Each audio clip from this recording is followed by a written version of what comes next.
Right sir, सबसे पहले तो जानना चाहेंगे प्रेजेंट टाइम में जो सबसे बड़ी होल कंट्रोवर्सी चल रही है तांडव को लेकर, आपने भी देखी। सो क्या रिएक्शन है सर आपका, एंड क्या कहना चाहेंगे आप जिस तरह से ये तांडव में दिखाया गया है? देखिए, सबसे पहले तो मैं फ्रीडम ऑफ स्पीच एब्सोल्यूट होनी चाहिए, उसके लिए उस पर विश्वास करता हूँ और उसके लिए लड़ता भी हूँ हमेशा। मैं सबकी, किसी की भी हो। और मुझे नहीं ऐसा लगता है कि हमारा कल्चर या रिलीजन या हमारी सोसाइटी या कंट्री इतनी कमज़ोर है कि एक वेब सीरीज़ से उस पर कोई बहुत बड़ी आंच आ जाएगी। तो सबसे पहले तो मौलिक रूप से, सैद्धांतिक रूप से मैं किसी भी तरह के फ्रीडम ऑफ स्पीच के साथ खड़ा हूँ।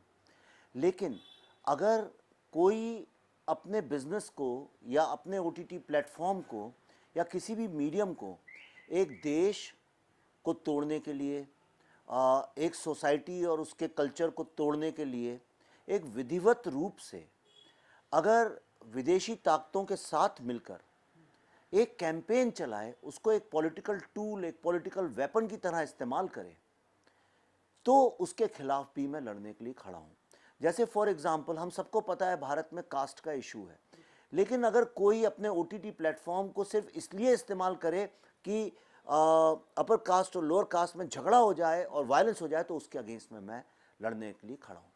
तो जो ये तांडव की बात है, ये मैं सबको बताना चाहता हूँ कि ये जो ओटीटी प्लेटफॉर्म्स हैं, ये अमेरिकन प्लेटफॉर्म्स हैं जिनको चाइनीज़ और मिडिल ईस्टर्न लोगों से पैसा मिलता है, फाइनेंस्ड है।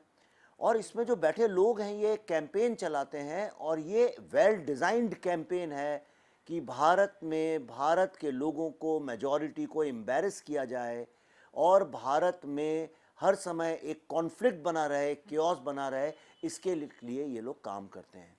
और ये बात खुल के सामने आ गई है। जिस तरह से कि अमेरिका में कई सारे प्रोफेसर्स और मीडिया के लोग चाइनीज़ कंपनी के लिए काम करते हैं, इंडिया में अभी 100 जर्नलिस्ट लोगों की लिस्ट आई है, जो शेखर गुप्ता जी, जो कि एडिटोरियल गिल्ड के प्रेसिडेंट थे, उन्हीं के प्रिंट में छपी थी कि 100 लोग जो हैं चाइनीज़ लोगों के लिए काम करते हैं भारत को तोड़ने का काम। और ये इतने इतने मधुर तरीके से करते हैं कि आपको पता भी नहीं चलेगा। इसलिए मुझे लगता है ये तांडव में जो इंटेंशन है ये गलत है, और इसलिए इस पर सवाल उठना चाहिए। बिल्कुल। एंड सर, ये जैसा कि आपने भी कहा कि इस समय जितने भी ओटीटी प्लेटफॉर्म हैं, इन सभी बाहर का पैसा लगा हुआ है, चाइनीज़, अमेरिका, मिडिल ईस्ट। तो आप इनके कितना खिलाफ हैं कि ये जो ऐप, ये जो ओटीटी प्लेटफॉर्म है, ये इंडिया में क्या इन्हें बैन होना चाहिए? नहीं, बैन कुछ भी नहीं होना चाहिए, लेकिन भारत के लोगों को इतना जागरूक होना चाहिए कि उनको ये समझ में आए कि इन प्लेटफॉर्म्स का भारत से कोई लेना देना है नहीं। इनका भारत से, भारत की कहानियों से, भारत की सभ्यता से, भारत के उत्थान से, भारत के विकास से कोई लेना देना नहीं है। ये अपनी कंट्री में तो कभी बनाते नहीं हैं एंटी नेशनल चीज़ें। ये अपने देश में तो कभी भी, हमेशा इनकी सारी चीज़ों में आपको लगेगा America is the greatest country in the world. हमेशा बोलेंगे America is the best democracy in the world. और दूसरे देशों में जाके उनको छोटा दिखाना, उनमें हीन भावना क्रिएट करना, ये अमेरिका की एक हमेशा से कॉर्पोरेट फिलॉसफी रही है। और इसके लिए मुझे ऐसा लगता है कि भारत में जो ओटीटी प्लेटफॉर्म्स हैं, वो भारत की कहानियाँ, भारत की कठिनाइयाँ, भारत की समस्याएं, इन सब चीज़ों के ऊपर इतने अच्छे कार्यक्रम बना सकते हैं कि भारत का जो युवा है, भारत के जो बच्चे हैं, उनको एक तो देश के बारे में समझ आएगी, असली इतिहास पता चले, और वही नहीं, भारत को आगे ले जाने के लिए भी उनमें कॉन्फिडेंस डेवलप हो। मुझे ऐसा लगता है ओटीटी की ये जिम्मेदारी है। जी बिल्कुल। एंड सर, कश्मीर फाइल की अगर मैं सर बात करूँ, 2 दिन पहले या मैं देख रहा था न्यूज़ चैनल पे ही कि लोग बातें कर रहे हैं कि फतवा जारी किया गया है, ये नहीं करने देंगे। आपने भी अपनी इस फिल्म को टोटल जो है लेकर गए कि ओटीटी प्लेटफॉर्म पर, लेकिन मैंने सुना कि वहाँ पर अलाउ नहीं किया गया कि नहीं, हम इस तरह से चीज़ें लोगों के सामने प्रेजेंट नहीं करेंगे। कैसे देखते हैं सर आप? तो अब आपका जो अगला प्रोजेक्ट जो होगा इस कश्मीर फाइल को लेके, अगला कदम क्या होगा सर? नहीं, अगला कदम ये होगा, हमने अभी शूटिंग ख़त्म की है, अभी हम लोग उसकी पोस्ट प्रोडक्शन एडिटिंग चालू कर रहे हैं। तो अगला कदम इसके बाद होता है मार्केटिंग और रिलीज़ का। मुझे पता है कि उसमें किस तरह की समस्याएं आएंगी, किस तरह का विरोध होगा, और वही लोग जो आज तांडव को डिफेंड कर रहे हैं, वही हमारे अगेंस्ट खड़े हो जाएंगे। क्योंकि इस देश में, मैं आपको ईमानदारी से कहता हूँ, अपने 30 साल के जीवन का निचोड़ मैं आपको बताता हूँ, करियर का निचोड़ ये है कि इस देश के लोगों के लिए, मेजॉरिटी के बारे में कुछ बनाना लगभग असंभव है। इसीलिए लोग बनाते नहीं हैं, और बनाते हैं तो उसको मसाला फिल्म की तरह बना देते हैं। ये हार्ड हिटिंग एक ईमानदारी से बनाई हुई मेरे ख्याल से पूरे इतिहास की सबसे ऑनेस्ट फिल्म है। और ये बात वो जानते हैं, चूंकि वो मुझे जानते हैं इसलिए जानते हैं कि मैंने बिल्कुल फियरलेस होके बहुत ही हिम्मत के साथ ये फिल्म ईमानदारी से बनाई है, इसीलिए वो डरते हैं। इसीलिए फतवा, अभी मैं गया था वहाँ पे तो मैंने एक खाने वाजवान का ऐसी हंसी मजाक में लिखा था कि भाई ये वेजिटेरियन, मैं वेजिटेरियन आदमी हूँ, वो क्या करे, अगर आप वेजिटेरियन है तो मतलब आप वाजवान खा ही नहीं सकते हैं। तो मैंने कहा भाई क्या वेजिटेरियन बन सकता है कि नहीं, इतनी सी बात के ऊपर इतना बवाल मचाया इन लोगों ने। प्रॉब्लम ये हो गया है कि आज जो नई जनरेशन है कश्मीर की, उसके दिमाग को ऐसा ब्रेन वॉश कर दिया है पाकिस्तान ने और टेररिस्ट लोगों ने कि वो ये मानने को ही तैयार नहीं है कि भारत से उनका कोई लेना देना है। और अगर हम लोग पिछली सरकारों की तरह इस बात को यही सोच के कि कश्मीर डिस्टर्ब्ड है उसके बारे में बात नहीं करें या खतरा है या फतवा इशू कर देते हैं, चुप हो जाएं, तो ये 30 नहीं 300 साल तक ये समस्या बनी रहेगी और भारत ऐसे ही तो गुलाम बन गया था। और ये जो कश्मीर है, ये सिर्फ कश्मीर नहीं, आज जगह जगह मोहल्ले और गलियों में और शहरों में छोटे छोटे कश्मीर बनेंगे, इसलिए इनके साथ लड़ना ज़रूरी है। मैं सैनिक लोग बंदूकों से लड़ते हैं, हम क्रिएटिव लोग हैं, हम अपने क्रिएटिव काम से लड़ेंगे। बिल्कुल सर, क्योंकि आपकी फिल्म में ऐसी हमें देखने को भी मिलता है। थोड़ा बहुत अगर आप, क्योंकि फिल्म की शूटिंग डन हो चुकी है, तो थोड़ा बहुत अगर आप बता सकें कि और हमें क्या कुछ देखने को मिलेगा इस फिल्म में। ये 19 जनवरी 1990 की कहानी है। आज 19 जनवरी 2021 है, 31 साल हो गए और भारत में किसी को पता भी नहीं वहाँ क्या हुआ।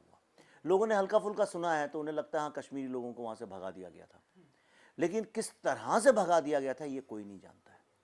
और ये जो कष्ट की कहानी है, ये जो पूरे उत्पीड़न की कहानी है, ये जो संघर्ष की कहानी है, ये उसका एक सबसे ज़्यादा ऑनेस्ट, ट्रूथफुल, ईमानदारी से बनाई गई ये फिल्म है।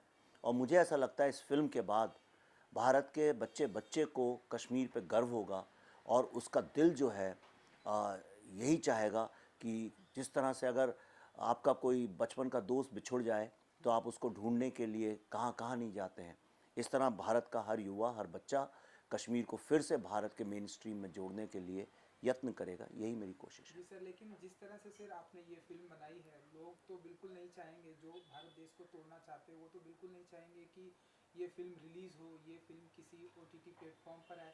सो अब कहाँ आप इसे कोशिश करते हैं कि OTT प्लेटफॉर्म पर लाएंगे, सिनेमा घरों में, अगर आपका नहीं, ये फिल्म सिनेमा घरों में रिलीज़ करूँगा, अच्छा पूरे विश्व में करूँगा। मैं गली, गांव गांव, शहर शहर, पूरे विश्व में घूम के, भले ही 10 लोग देखने आए, मैं पूरी दुनिया को दिखाऊंगा। सारी दुनिया को पता चलना चाहिए कि हमारे साथ किस तरह की नाइंसाफ़ी हुई है, इनजस्टिस हुई है। और इनजस्टिस सिर्फ ये नहीं कि वहाँ से कश्मीरियों को भगा दिया गया था या मार दिया गया था, इनजस्टिस ये भी है कि पूरे वर्ल्ड में कोई ये मानता ही नहीं है कि भारत में जेनोसाइड हुआ था। और इसलिए इस्लामिक टेररिज्म कितना ख़तरनाक है, ये बात हर विश्व में लोगों को पता चलना चाहिए। उसके लिए मैं जहाँ तक जो मैं कर सकता हूँ करूँगा। तो सिनेमा घरों में ये कब तक आ जाएगी सर, अगर देखिए, मैं कोशिश तो कर रहा हूँ कि इस साल के मध्य में आ जाए। जी बिल्कुल। और कुछ कहना चाहेंगे सर, प्रेजेंट टाइम में जिस तरह से हमारे देश में चल रहा है, जैसा कि तांडव में भी हमने देखा, पॉलिटिकल अटायर को लेकर बहुत बड़ा मैं सिर्फ ये कहना चाहूँगा, भारत एक बहुत बड़ा जॉइंट फैमिली है और जॉइंट फैमिली को तोड़ने के लिए कुछ नहीं लगता है। एक पड़ोसी जो है घर के किसी एक सदस्य को ज़रा सा भड़का दे, बहका दे, तो कई 100 साल का जो जॉइंट फैमिली का एक जो पेड़ होता है बरगद की तरह से, उसे टूटने में 2 मिनट नहीं लगते हैं। और ये काम कई लोग इस ताक में ही लगे रहते हैं किस तरह से एक परिवार को तोड़ा जाए। भारत एक जॉइंट फैमिली है, इसको तोड़ने में बहुत सारे लोग नज़र लगाए बैठे हैं जो इसको तोड़ना चाहते हैं। कई सारे लोग जो हैं वो बहक जाते हैं, लेकिन ये वक्त है जो बहके लोग हैं उनको समझाने का और जो भड़काने वाले हैं उनसे लड़ाई लड़ने का। थैंक यू सर, बहुत थैंक बहुत यू, धन्यवाद आपका हमसे बात करने के लिए। Thank you so thank you, much and good luck. Thank you.